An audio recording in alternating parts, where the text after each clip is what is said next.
Bom dia, graça e a paz do nosso Senhor Jesus. Queria começar hoje, estou animado, gente. Queria começar hoje fazendo uma pergunta. Eu falo muito alto, né? Você não quer abaixar um pouquinho? Só um pouquinho. É esse último, o último. Gostaria de começar hoje fazendo uma pergunta. Você acredita em destino?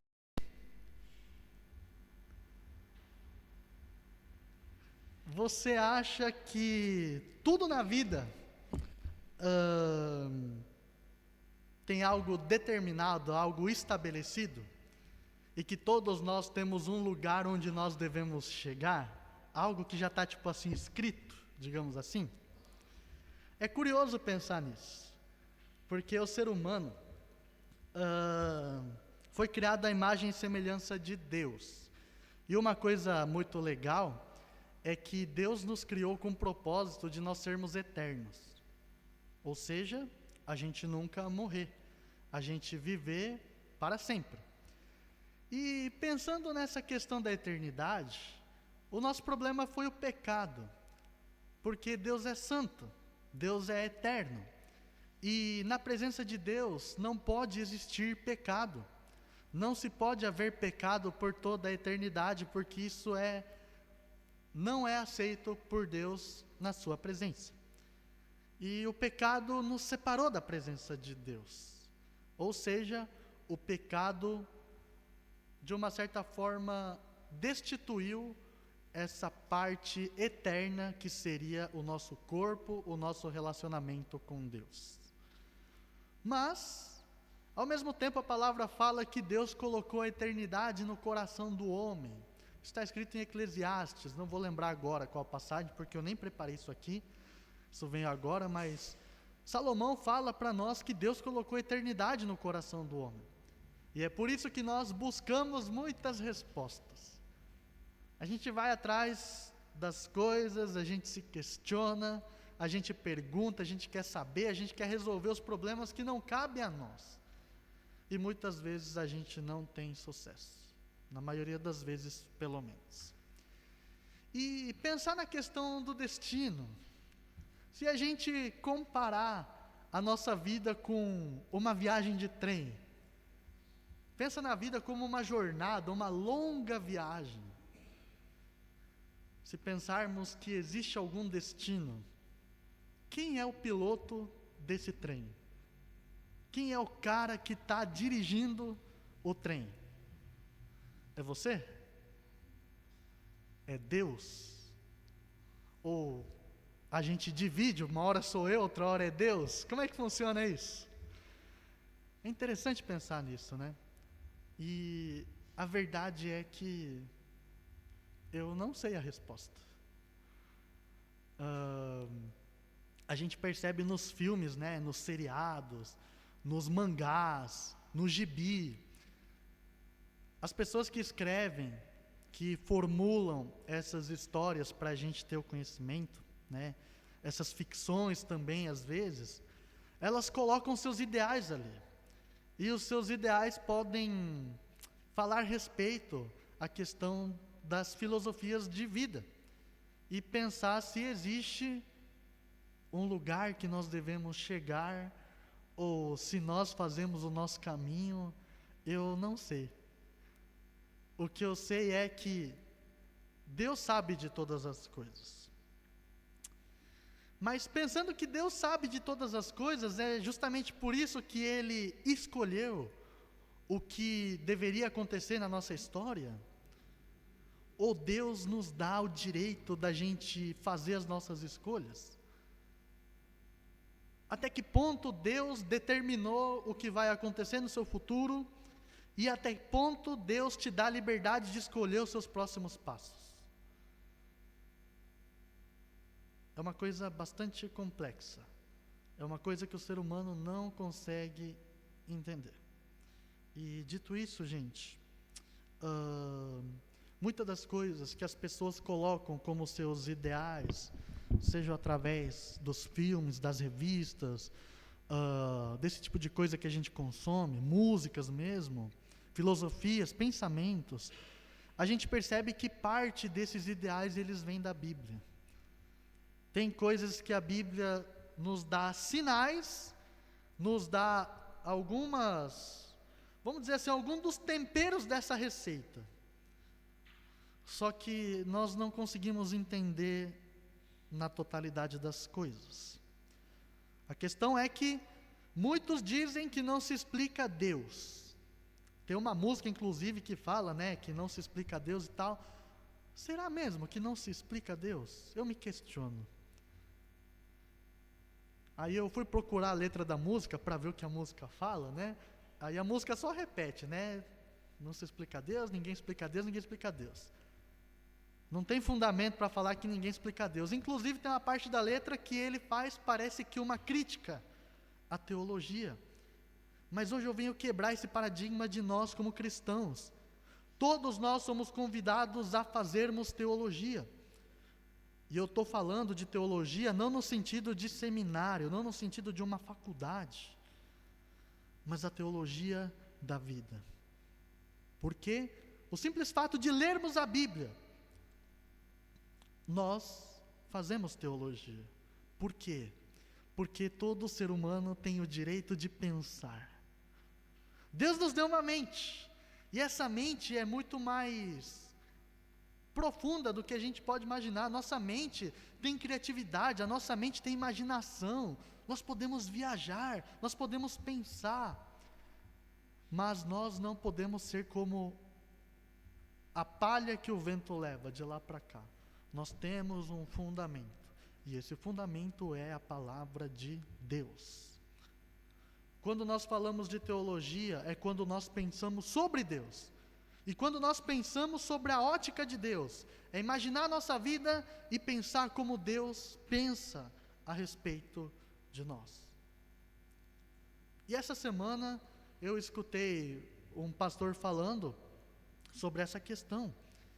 E ele, obviamente, estava falando para seminaristas e pastores, né?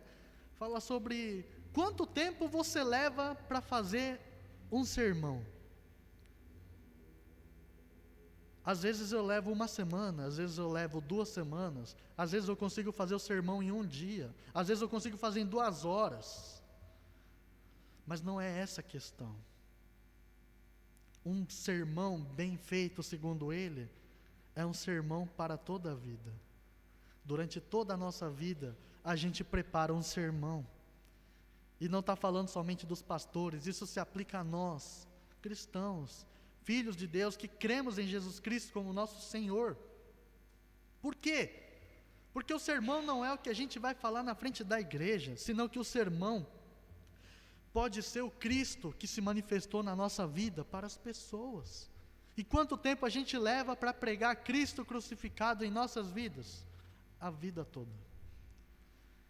Então eu convido você, mesmo que Deus nos dê uma mente limitada, que não consiga entender Deus na sua totalidade, a maneira como Deus age, como Deus pensa, nós podemos entender a criatividade do nosso Deus por meio do Espírito Santo. Então gaste o seu tempo pensando sobre Deus. É importante ler toda a Bíblia para você conhecer o panorama da Bíblia, para você entender as histórias, para você entender como chegou ao Cristo crucificado e como isso se aplica a nós. É importante conhecer toda a história, e hoje nós veremos um pouco da história. Mas a questão é, pense na palavra de Deus. Leia 1 versículo, leia 2 versículos e pense. Quando eu comecei essa série de Romanos, em especial no capítulo 9, que nós vamos ler hoje, eu passei muito tempo pensando. Porque algumas pessoas podem falar para mim que é frescura, falar, mas o texto está claro, mas será que está tão claro assim? Quando a gente começa a pensar, quando a gente começa a mastigar, quando a gente começa a imaginar, quando a gente começa a propor, a gente entende que não é bem assim. Existe algo que nós não vamos conseguir saciar no nosso ser, como seres humanos, mas existem coisas que a gente pode Pensar. Quanto tempo você precisa para pensar? Hoje em dia, a gente vive a cultura desse negócio aqui, né? O nosso irmãozinho, o nosso filhinho. Aí tem a cultura dos vídeos curtos, né? O Instagram se chama de Reels, nós temos o TikTok e nós temos os Shorts do YouTube. E eu sei que você sabe, porque você consome isso. A ideia são vídeos de 1 minuto ou menos, no máximo 1 minuto e meio. Mas você começa a rodar, você vê vídeos de 30 segundos, 20 segundos. Quando você vê, passa 1 hora, passa 2 horas. E você nem lembra o que você consumiu. E a gente quer levar essa mesma ideia para a palavra de Deus. A gente acha que 5 minutos, 1 minuto, 2 minutos, 30 segundos é suficiente. Mas quanto tempo a gente tem gasto para pensar? Às vezes, um pensamento bem pensado levam dias, levam semanas. E talvez a gente não chegue a uma conclusão. Mas eu quero convidar, a nossa proposta é a gente poder pensar na palavra de Deus. E pensar nessa questão de não se explicar Deus. Jesus é a revelação plena de Deus na sua pessoa. Jesus é a palavra encarnada de Deus. E nós temos a Bíblia, nós temos as Escrituras. E as Escrituras são a palavra revelada de Deus. Não bastasse Deus se revelar por meio de um ser humano e dele mesmo, que era Jesus Cristo, mas Ele deixou escrito para nós. Deus falou na língua dos homens, e nós temos acesso a isso. Desfrute, aproveite da palavra de Deus. E último ponto sobre essa questão de explicar a Deus, de conhecer, como é que a gente vai se relacionar com o nosso Pai, que a gente nem conhece. Não tem como existir, não tem como haver relacionamento entre pessoas desconhecidas, se ninguém explica Deus, se ninguém entende Deus, se ninguém conhece Deus. Como é que nós vivemos relacionamento com Deus, conforme Ele disse que nos criou a sua imagem e semelhança? Nós podemos conhecê-lo. Por um lado, nós podemos explicar quem Ele é. Por isso, mais uma vez, gaste o seu tempo pensando nele. Hoje a gente vai conhecer um pouco do agir de Deus sobre a humanidade. Eu volto a insistir que existem certas coisas da nossa vida que a gente não vai entender. A gente pode ter os temperos da receita, mas a gente não vai ter todos os ingredientes da receita. E o segundo ponto é que Romanos 9, como eu falei na sessão passada, é um texto muito difícil. É um texto muito controverso, talvez o texto mais controverso da Bíblia. E, dito isso, muitos pensadores, muitos teólogos, muitos pastores e muitas denominações se dividem acerca desses pensamentos de Romanos 9. Isso me entristece quando gera divisão, porque gera muita divisão. Então, nós vamos partir de um pressuposto que eu vou defender o que nós metodistas livres cremos. A nossa confissão de fé crê nos pensamentos de John Wesley. E nós vamos seguir essa teologia wesleyana, obviamente, né? Se vocês quiserem conversar acerca das outras correntes, me procure, manda mensagem, a gente pode conversar sem problema nenhum. Mas aqui o nosso objetivo é a gente ler o texto, entender o texto e aplicar o texto. Eu não vou fazer conjecturas com outras denominações, ou pelo menos eu vou me esforçar para isso. Então, tenhamos humildade e que possamos depender exclusivamente da graça de Deus para a gente entender o texto para as nossas vidas. Vamos fazer então a leitura de Romanos capítulo 9, né? Os versículos 6 até o versículo 13. Romanos, no capítulo 9, versículo 6 até o versículo 13, que está dizendo o seguinte: não pensemos que a palavra de Deus falhou, pois nem todos os descendentes de Israel são Israel, nem por serem descendentes de Abraão passaram todos a ser filhos de Abraão. Ao contrário, por meio de Isaque, a sua descendência será considerada. Noutras palavras, não são os filhos naturais que são filhos de Deus, mas os filhos da promessa é que são considerados descendência de Abraão. Pois foi assim que a promessa foi feita: no tempo devido, virei novamente e Sara terá um filho. E esse não foi o único caso. Também os filhos de Rebeca tiveram o mesmo pai, o nosso pai Isaque. Todavia, antes que os gêmeos nascessem, ou fizessem qualquer coisa boa ou má, a fim de que o propósito de Deus, conforme a eleição, permanecesse, não por obras, mas por aquele que chama, foi dito a ela: o mais velho servirá o mais novo. Como está escrito: amei Jacó, mas rejeitei Esaú.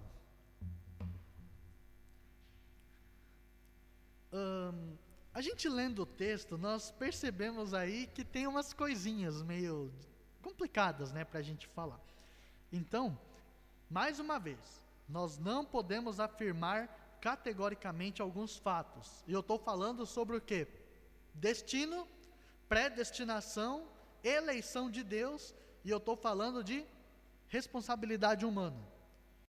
Quando Deus nos dá, a gente chama de livre-arbítrio popularmente, mas livre-arbítrio não se aplica exatamente a isso.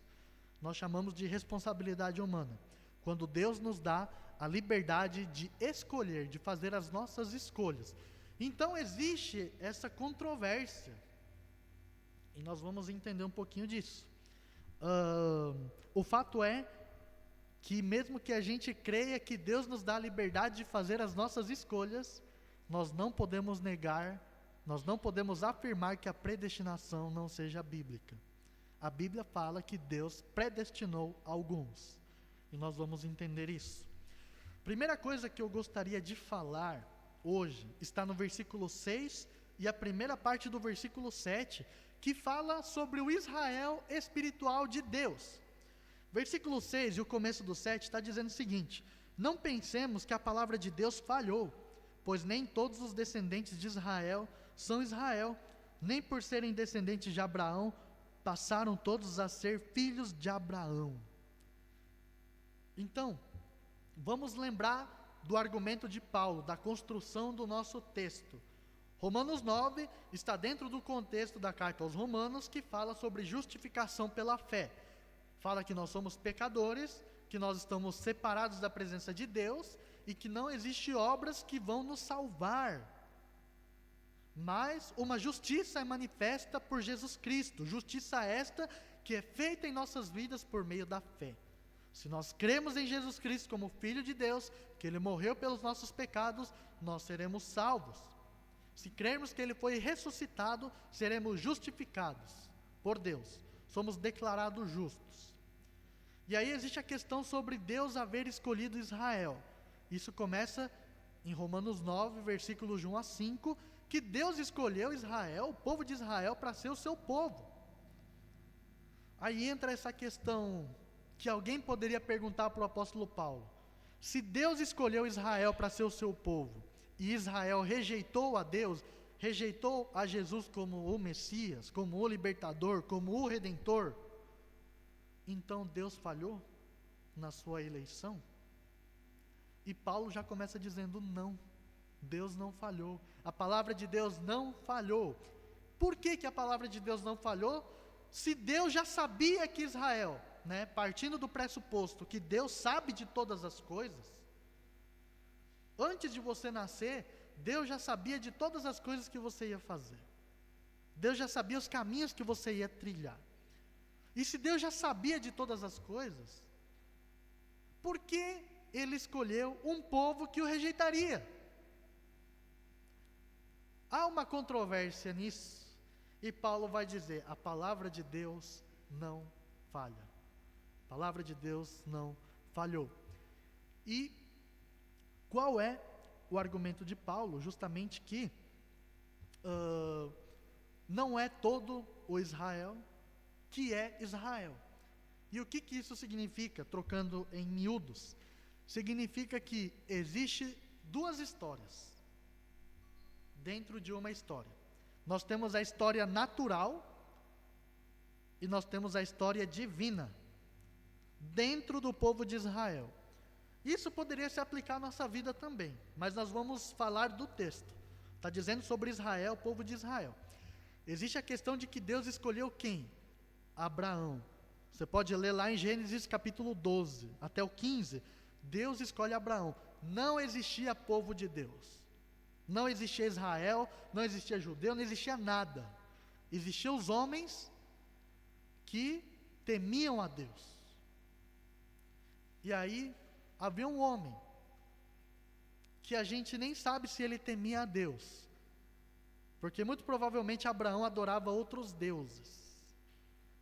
E aí Deus chama esse homem chamado Abrão. Primeiro era Abrão, né? Depois ele se tornou Abraão. E aí Deus chama esse homem e faz uma promessa para ele.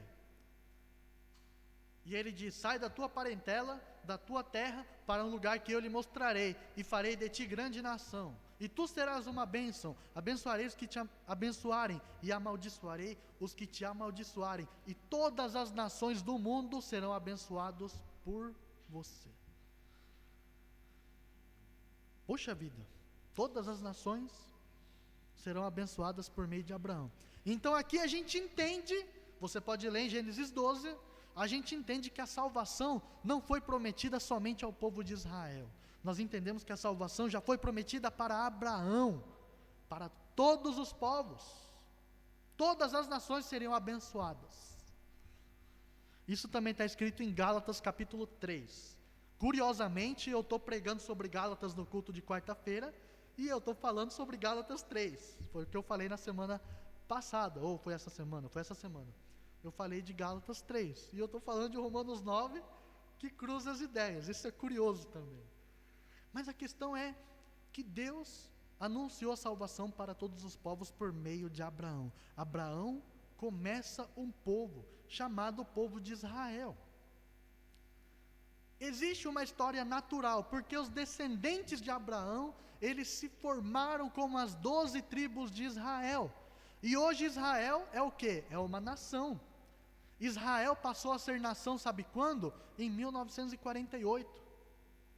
Depois da Segunda Guerra Mundial, quando aquele homem que vocês já sabem, eu não vou falar porque está gravando, né? Eu não sei se pode falar no YouTube, mas aquele homem que exterminou, assassinou mais de 6 milhões de judeus.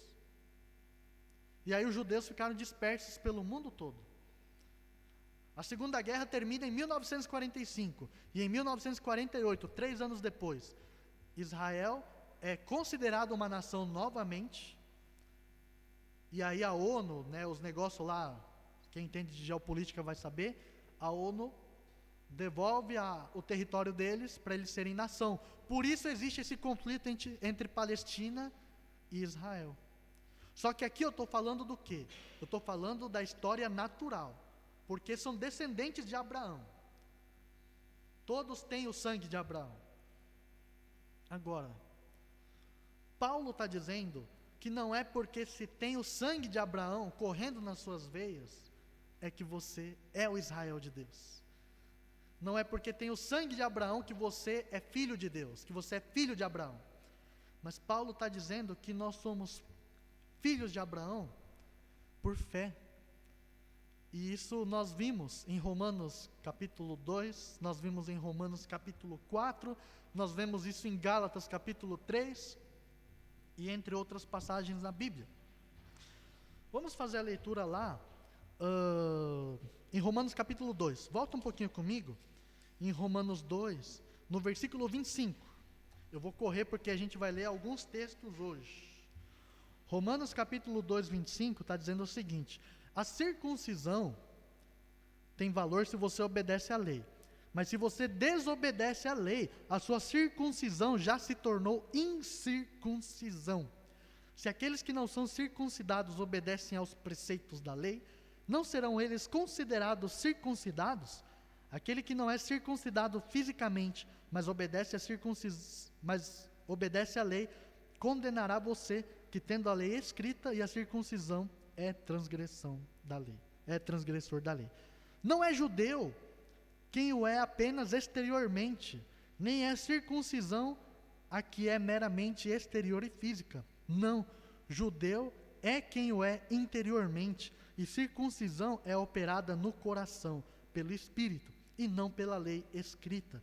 Para estes o louvor não provém dos homens, mas de Deus.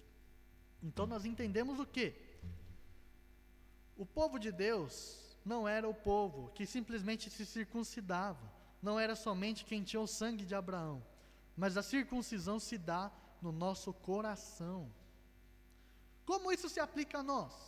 Não adianta a gente vir na igreja, não adianta a gente se batizar, não adianta a gente falar que a gente crê em Cristo, se a nossa vida não condiz com o que a gente fala. Não é porque você vem na igreja que você é filho de Deus. O que adianta estar na igreja e não ser discípulo de Jesus? É isso que Paulo está dizendo. Não são aqueles que nascem, crescem e morrem na igreja, é que são a igreja. Não são estes o verdadeiro Israel de Deus. Não adianta você ter o sangue dos seus pais, dos seus avós. Não adianta você falar, não, porque eu frequento a igreja metodista livre, porque eu vou na reunião de oração, porque eu faço minha leitura bíblica. A gente não é salvo pelas nossas obras. Não somos salvos pelas coisas externas, mas somos salvos por coisas que estão dentro do nosso coração. A salvação, por mais que ela seja um ato consumado por Cristo, Cristo já consumou na cruz a nossa salvação, mas ainda é um ato que não foi terminado. A salvação, ela tem uma evidência, vamos dizer assim. Lá em 2 Pedro, no capítulo 1, fala que nós somos participantes da glória divina. E fala que a nossa fé deve ser acrescentada o quê? A piedade. Deve ser acrescentada a perseverança, as boas obras. Então, se não existe algo que transpasse o que está dentro de nós, então existe algum problema. Não é que nós somos filhos de Deus porque somos bons e aí professamos a fé, mas nós professamos a fé, reconhecemos que somos pecadores, cremos em Jesus Cristo, e aí as obras serão consequências da nossa fé. É isso que nos torna povo de Deus, é isso que nos torna o Israel espiritual de Deus. Não são por coisas externas, mas são por coisas do nosso coração. Os verdadeiros filhos de Deus não são os que praticam as obras, mas são aqueles que reconhecem que precisam do sacrifício de Cristo. Então, em Cristo Jesus, nós somos o Israel espiritual de Deus. Esse é o primeiro ponto. Segundo ponto, eu vou acelerar aqui, porque a gente vai ler algumas passagens do Velho Testamento, mas segundo ponto fala que Isaac é o filho da promessa. Vamos ler dos versículos 7 até o 9, a segunda parte do 7. Pelo contrário, por meio de Isaac, a sua descendência será considerada. Noutras palavras, não são os filhos naturais que são filhos de Deus, mas os filhos da promessa é que são considerados descendência de Abraão, pois foi assim que a promessa foi feita. No tempo devido virei novamente, e Sara terá um filho.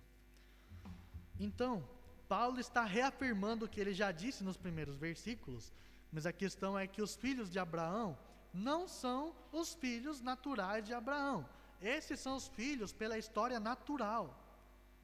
Mas dentro da história divina, os verdadeiros filhos de Abraão são aqueles que têm fé na promessa.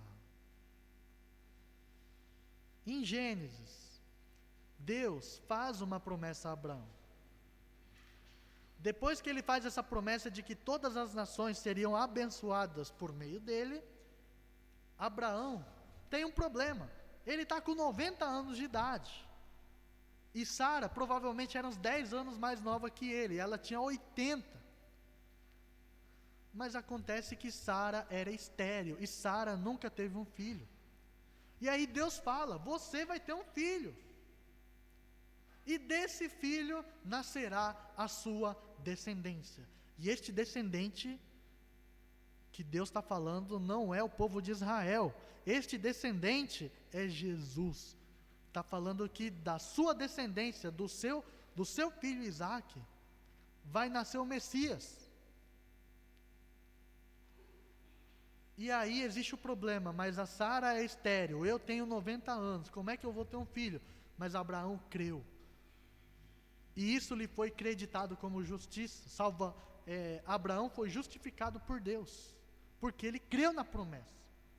E nós somos filhos de Deus, porque nós cremos assim como Abraão creu. Aí o que acontece? Abraão foi lá, Abraão não, a Sara foi lá, falou, olha, fica ali com a minha escrava Agar, né? Aí ela vai engravidar de você, você vai ter um filho, e aí vai se cumprir o que Deus falou. Aí eles fizeram. E aí nasceu quem? Ismael, o primeiro filho de Abraão. E aí Deus fala, mas esse não é o filho da promessa. A minha promessa estava fundamentada no quê? De que Sara te dará um filho, a sua esposa lhe dará um filho, e este será o descendente, dele virá o descendente. E aí Abraão creu novamente, e aí Sara riu, né? Sara não creu, mas Abraão creu, e aí de Isaque nasce o quê? A promessa de Deus. E aí surge aquela ideia,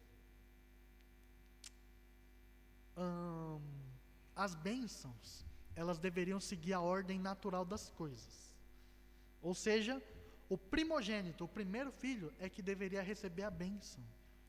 Mas nós vemos na história de Israel que Deus quebra essa ordem natural das coisas. Então Deus abençoa o segundo filho, Deus abençoa Isaque. Nós vamos falar já sobre Jacó e Esaú, ou Esaú e Jacó. Esaú nasceu primeiro, então ele era o primogênito, mas Deus escolheu Jacó.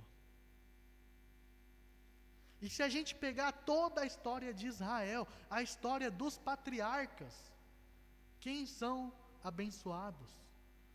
Não são os primogênitos. Dos filhos de Jacó, os 12 filhos dele, quem foi abençoado? O penúltimo, José. E se não me engano foi o quarto filho, que foi Judá. De Judá nasceu o Cristo. E é da tribo de Judá que veio a ideia dos judeus, né? A tribo de Judá que foi a tribo remanescente. Mas ele não foi o primeiro filho. E é interessante a gente ver que Deus, ele quebra a ordem natural das coisas, porque ele é Deus. Você acredita que Deus escolhe agora? São coisas que a gente não consegue entender, gente. Mas Deus escolheu essas pessoas especificamente para vir o Messias.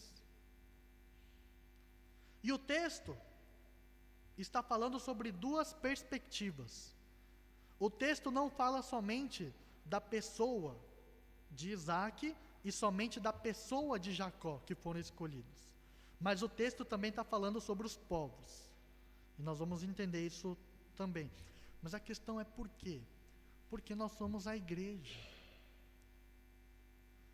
Aí se pergunta, então Deus predestina as pessoas para serem salvas? O texto não está dizendo sobre predestinação para salvação. O texto não está dizendo que Deus escolhe algumas pessoas para serem salvas. O texto está dizendo que Deus escolhe algumas pessoas para fazer algo, para algum serviço, para fazer se cumprir a sua vontade. Agora a salvação é outras coisas. Então o que a gente entende? Que a igreja de Cristo, nós fomos predestinados em Cristo Jesus. Por quê? Porque a igreja nasce na pessoa de Jesus. A igreja nasce quando Jesus inaugura o Novo Testamento, quando ele faz a nova aliança, quando ele pega o pão e dá graças a Deus. e fala: isso é o meu corpo que será entregue em favor de vocês. E ele pega o cálice e fala: esse cálice representa o meu sangue que será derramado por vocês. E aí Jesus inaugura, na verdade ele faz a nova aliança e a sua morte inaugura o Novo Testamento. Por quê? Para o testamento ter validade, o testador precisa morrer. Vocês concordam comigo? Quem escreve o testamento e deixa, ele precisa morrer para o testamento passar a ser validado. Então Cristo faz o testamento, faz a aliança, e aí ele morre como testador, e a aliança passa a valer para a igreja. Então em Cristo Jesus, nós fomos predestinados para sermos salvos nele. Não é que Deus escolheu especificamente a gente para a gente ser salvo. Nós somos salvos em Cristo. Seguindo adiante, a gente fala sobre Isaac, e agora eu vou falar de Jacó, está nos versículos 10 a 13. Peço a paciência de vocês. Romanos 9, de 10 a 13, está dizendo o seguinte: esse não foi o único caso. Também os filhos de Rebeca tiveram o mesmo pai, o nosso pai Isaac. Todavia, antes que os gêmeos nascessem, ou fizessem qualquer coisa boa ou má, a fim de que o propósito de Deus, conforme a eleição, permanecesse, não por obras, mas por aquele que chama, foi dito a ela: o mais velho servirá ao mais novo. Como está escrito: amei Jacó, mas rejeitei Esaú. Qual que é o ponto? Primeiro Abraão, ele teve um filho, mas não era o filho da sua esposa. Então, os judeus poderiam relevar, falar: não, mas ele não era o filho natural, por isso que Deus abençoou o segundo filho. Só que Rebeca, a esposa de Isaac, ela teve 2 filhos.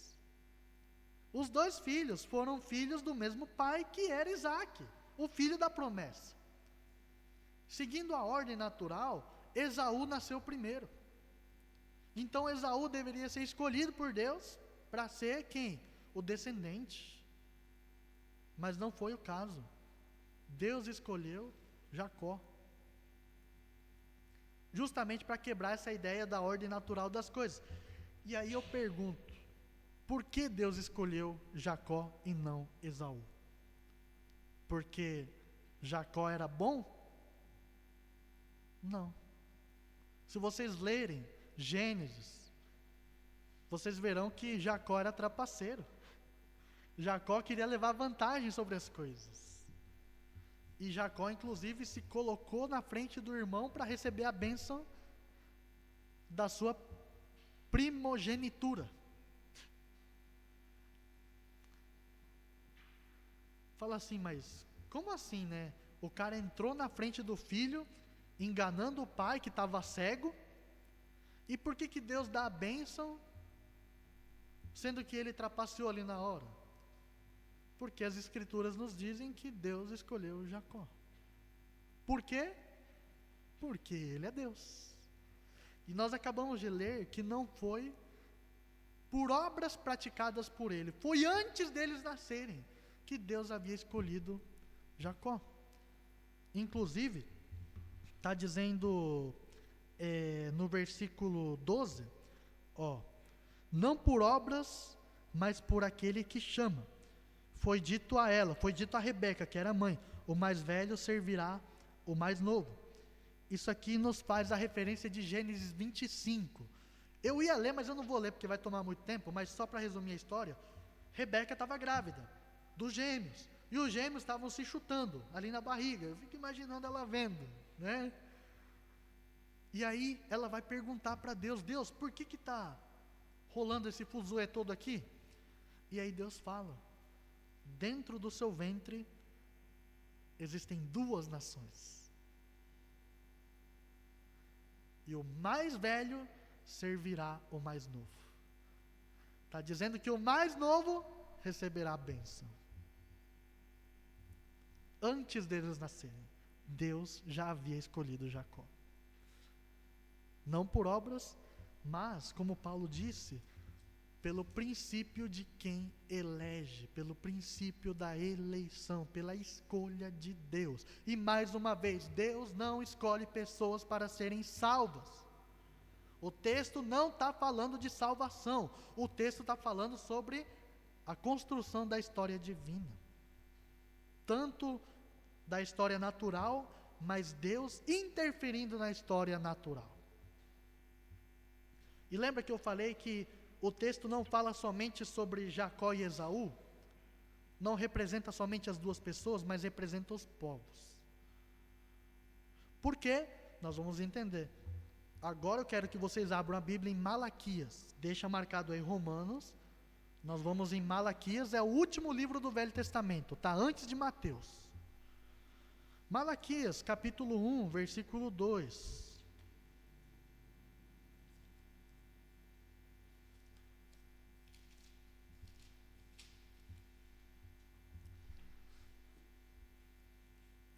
Malaquias, capítulo 1, versículo 2, está dizendo o seguinte: eu sempre os amei, diz o Senhor, mas vocês perguntam, de que maneira nos amaste? Não era Esaú irmão de Jacó, declara o Senhor. Todavia eu amei Jacó, mas rejeitei Esaú. Transformei suas montanhas em terra devastada, e as terras de sua herança em morada de chacais do deserto. Embora Edom afirme, fomos esmagados, mas reconstruiremos as ruínas, assim diz o Senhor dos Exércitos. Podem construir, mas eu o demolirei. Eles serão chamados terra perversa, povo contra quem o Senhor está irado para sempre. Essa é a citação que Paulo faz no texto de Romanos 9. Percebam que está dizendo de Edom, está falando dos edomitas. E quem são os edomitas? São os filhos de Esaú, porque o outro nome de Esaú era Edom, que significa ruivo, vermelho, porque Jacó nasceu ruivo, com a pele vermelha, com pelo vermelho. Então de Esaú nasceu os edomitas, e de Jacó nasceu os israelitas, né? Dois povos, duas nações distintas, por isso que o texto fala de duas nações. Agora, a pergunta é, o texto está falando que Deus rejeitou Esaú e está soltando o seu juízo contra o povo de Edom, que será destruído. Está dizendo no versículo 4, contra quem o Senhor está irado para sempre. E aí alguns pastores, algumas denominações acreditam que Deus escolhe pessoas para serem salvas e escolhem pessoas para serem condenadas. Mas por que Deus está condenando o povo de Edom? Por que Deus está condenando o povo de Esaú? Nós vamos entender isso. Não é porque Deus os escolheu para isso, mas o povo de Esaú, eles não ajudaram seus irmãos quando eles precisaram. E o primeiro aspecto dessa ideia, Números, capítulo 20, vamos lá. Números é o quarto livro da Bíblia. Gênesis, Êxodo, Levítico e Números. Números capítulo 20. Vamos ver o que está escrito.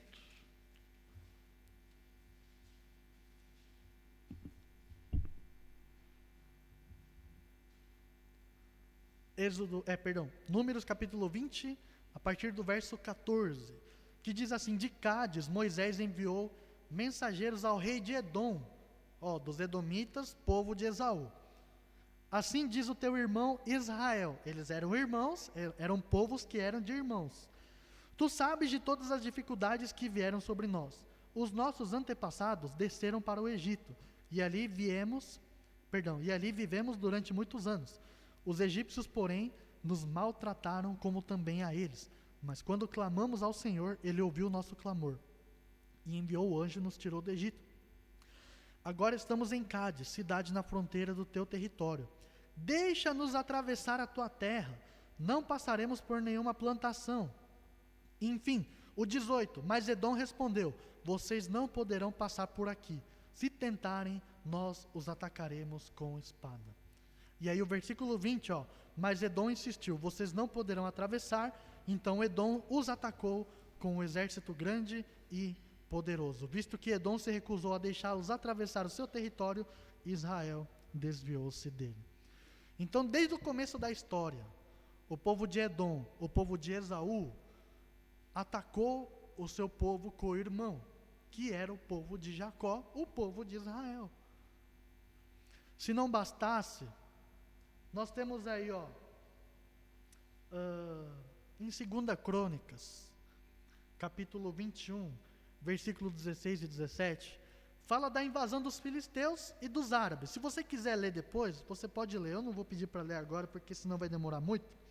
Mas Crônicas, 2 Crônicas, capítulo 21, versículo 16 e 17, fala do povo filisteu e do povo árabe que atacaram o povo de Israel.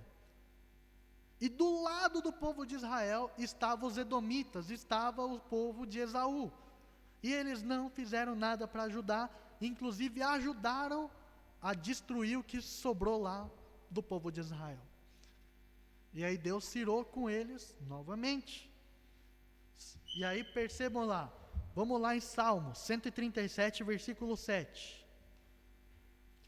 Salmos 137, versículo 7.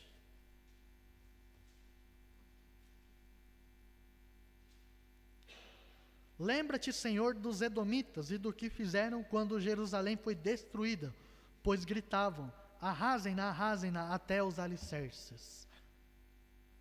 E por último, nós temos aí o livro de Obadias. É um pouco mais difícil de achar, mas o livro de Obadias está quase no fim do Velho Testamento. Está antes do livro de Jonas. Obadias.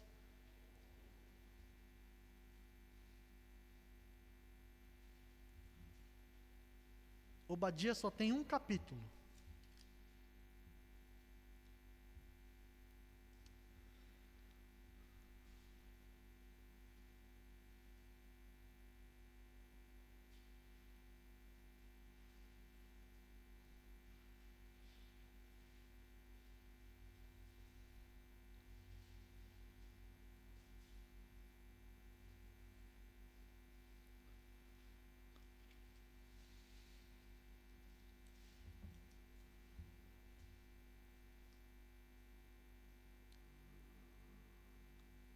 Obadias, a partir do versículo 8.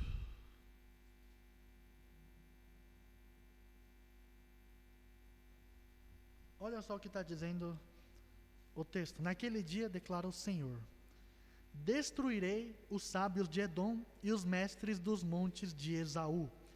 Então seus guerreiros, ó Temã, ficarão apavorados e serão eliminados todos os homens do monte de Esaú. Todos. Deus está declarando juízo para o povo de Esaú, para o povo de Edom. E sabe quando isso aconteceu? Nos anos 70 depois de Cristo, quando o Império Romano foi destruir o Templo de Jerusalém, quando foram destruir a cidade de Jerusalém, o povo de Edom se uniu a Jerusalém para tentar defender do Império Romano. Mas aí o povo de Edom foi totalmente destruído. E o curioso é que o povo que sobrou dentre os israelitas, eles vivem até hoje. Então o que a gente consegue concluir com tudo isso que a gente levantou? Mais uma vez, gente, o texto de Romanos não está falando sobre Deus escolher pessoas para salvação e para condenação. Eu não consigo enxergar isso no texto. E se usar o exemplo de Jacó e Esaú para falar que Jacó foi escolhido para ser salvo e Esaú foi escolhido para ser condenado, gente, o texto não está falando sobre isso também. Aí eles vão usar Malaquias para falar: não, aqui está falando que Esaú está perdido, está condenado. Mas por que foi condenado? Porque eles não ajudaram o seu co-irmão Israel. E ainda ajudaram a destruir no passado. E é por isso que Deus decretou o juízo sobre o povo de Esaú, o povo de Edom. E é por isso que o texto não fala só das pessoas, mas fala dos povos. Por isso Deus falou: amei Jacó e rejeitei Esaú. Mas não é porque Deus determinou que o povo de Esaú seria mau. Não foi Deus que mandou que eles fizessem isso. Senão, seria a mesma coisa que dizer que quando uma desgraça acontece, quando um psicopata vai lá e começa a fuzilar crianças numa escola, é a mesma coisa que dizer que Deus determinou que esse homem fizesse isso. E eu acho isso um absurdo. Mas existem coisas, presta atenção, a predestinação, ela é bíblica, e nós vimos isso hoje. Deus determina algumas coisas, mas Deus não determina todas as coisas. Só que Deus sabe de todas as coisas. Então Deus, Ele sabe todas as possibilidades de acordo com o próximo passo que você dá. Se você dá um passo para a esquerda, Deus sabe de todas as possibilidades que esse caminho te leva. Se você dá um passo para a direita, Deus sabe de todas as possibilidades que esse caminho te leva. Se você escolheu estudar medicina, Deus sabe de todas as possibilidades do seu futuro como médico. Se você escolheu ser advogado, Deus sabe de todas as possibilidades. Deus escolhe o que você seja? Aí eu já não sei. Eu não acho que Deus escolhe todas as coisas, mas algumas coisas Deus escolhe. E algumas coisas Deus dá liberdade da gente escolher. Por isso que a predestinação e a responsabilidade humana, elas parecem se contradizer, mas eu entendo que elas se complementam. Não é um e não é outro, mas existem as duas coisas. E dito isso, o que nós podemos tirar como conclusão e aplicação para a nossa vida? Primeira coisa, gente, existe a possibilidade da gente não ser a igreja. A gente estar na igreja, mas eu não ser igreja. Como? Justamente pelos fundamentos da nossa fé. Não é o fato de você estar aqui, não é o fato dos seus pais, não é o fato do seu passado. Mas todo aquele que crê em Cristo precisa crer continuamente até a sua morte. A Bíblia diz que todo aquele que perseverar será salvo. Então existe a possibilidade da apostasia, existe a possibilidade da gente abandonar a nossa fé. E eu acredito piamente que Deus respeita essa nossa decisão. Então vigiem, cuidem da sua caminhada com Deus, creiam em Cristo, confiem somente nele para a sua salvação. E a sua salvação será garantida pelo Espírito Santo. Segunda coisa que eu já mencionei, a igreja, Deus não determina cada um para ser salvo, mas Deus determinou que a igreja fosse salva.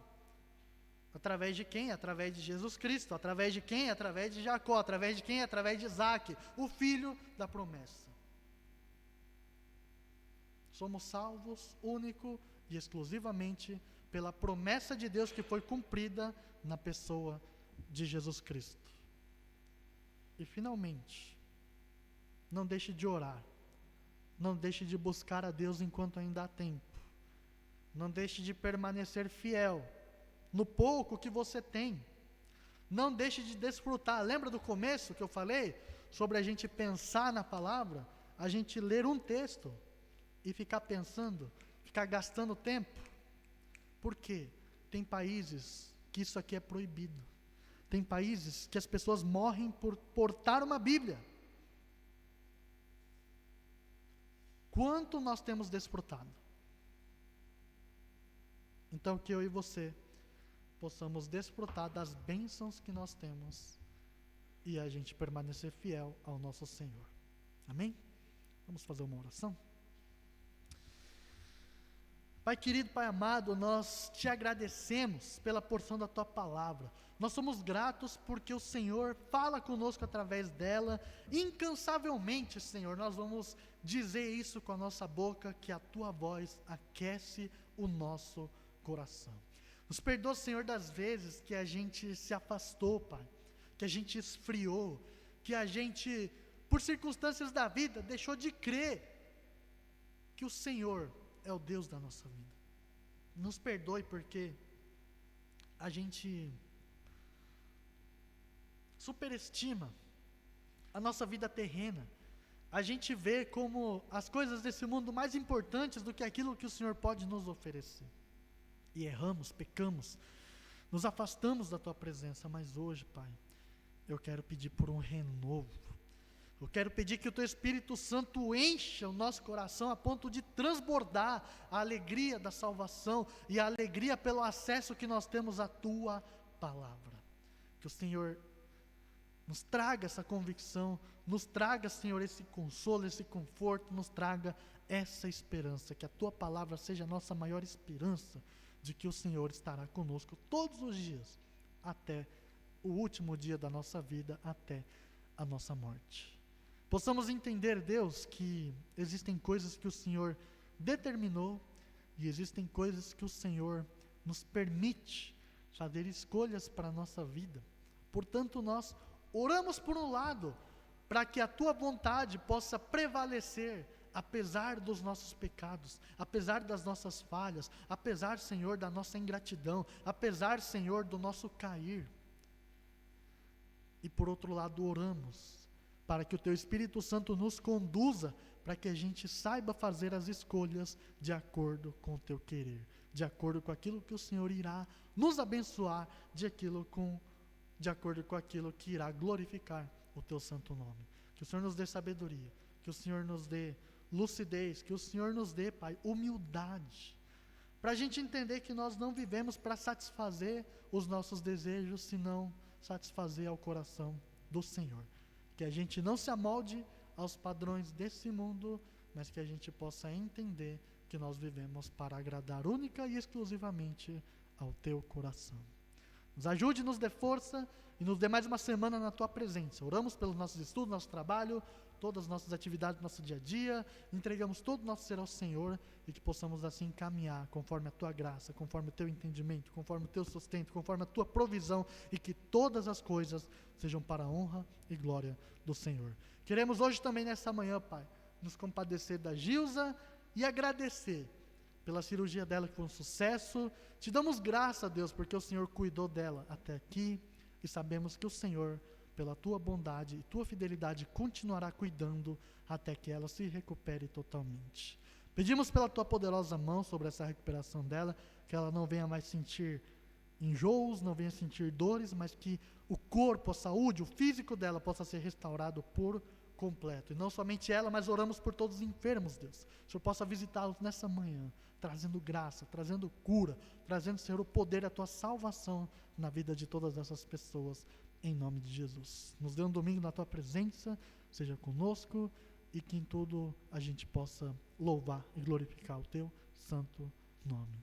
Assim oramos e Te agradecemos em nome de Jesus. Amém.